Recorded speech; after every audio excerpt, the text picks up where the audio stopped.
This clip is brought to you by Mind Bullet. Increase focus for work or working out. Enjoy this clip.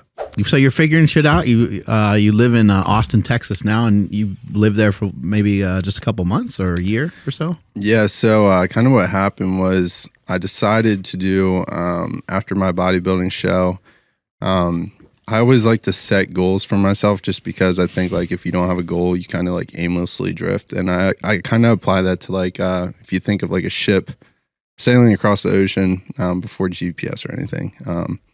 If there's no specific destination, you're kind of just going to take a while to get to wherever you want. But if you have a destination, you'll get there faster. And I always kind of thought that way. So I always like to set goals. Like even now, you know, after I hurt my ankle, not being able to do the full Ironman, now, you know, my goal is to get stronger, hit a 600-pound deadlift, bench over 405, and then squat over 500. But with that, you know, I moved to Austin after my show because I just really wanted to do an Ironman. I wanted to keep progressing, and I went all in, and I'm one of those people that if I'm going to do something, I'm going to do it the right way. So Natasha was my coach who coached Nick Bear, and I had Nick Bear to help me out, like just like mindset wise, and really push me and see how he, you know, trains and goes about his day, and Natasha as well, she being a great coach, and just having really a lot of people to hold me accountable, because I'm just human like everybody else. There's a lot of times I wake up and I don't want to do things, but I learned by centering myself around these people and you know, my dad as well, blue collar guy, woke up every morning, no matter what the temperature was, he was out with the shovel working.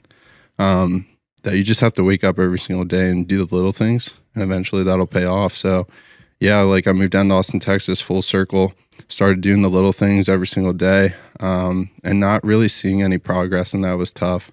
And over time, I would just like slowly, week after week, I became like, we had talked before the podcast, I wasn't much of a swimmer, and I was able to swim 1.2 miles in 8 weeks.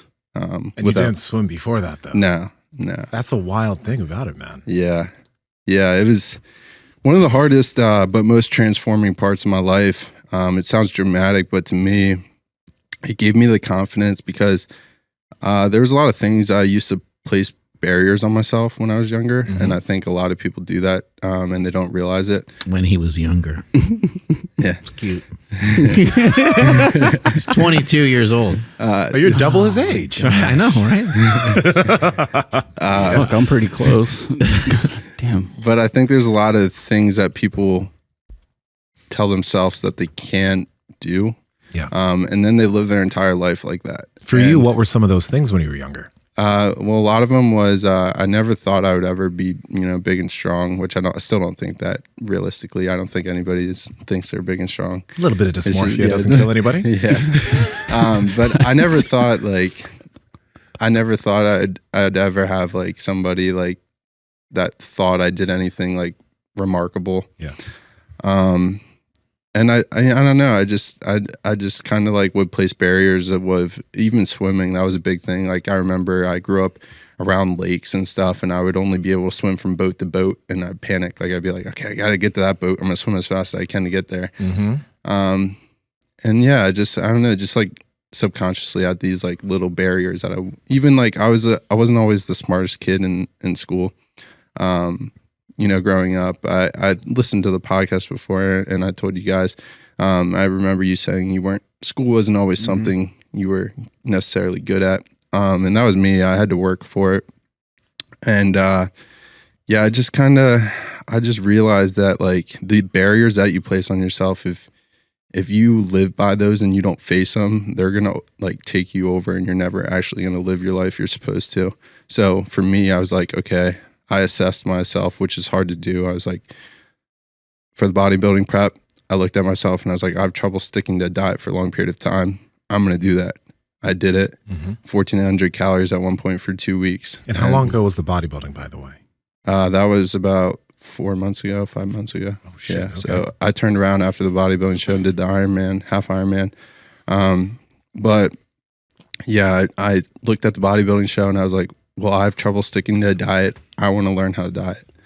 So I did that to the extreme. I dropped 23 pounds in 7 weeks, and I did good. I like got first in my class. I lost to a really good competitor who almost got his amateur Olympia. Oh shit! Yeah, he turned into a pro after the summer shredding, so he deserved it. Looked insane, blew me away. But then after that, the Ironman assessed my life again. And I noticed I had the running down, had the physique down. I knew the diet. It was the swimming. I just realized I was uncomfortable. Like I was like, okay, I got something to work on. Yeah. Hey guys, if you like this clip, go ahead and comment down below and let us know what you liked about it. All right. Share this with a friend. Make sure to subscribe to the channel. And also, we are on Reddit and Discord. All that's down below. All our sponsors and everyone that supports us down below there too, so you can get whatever you like from us. All right. Peace.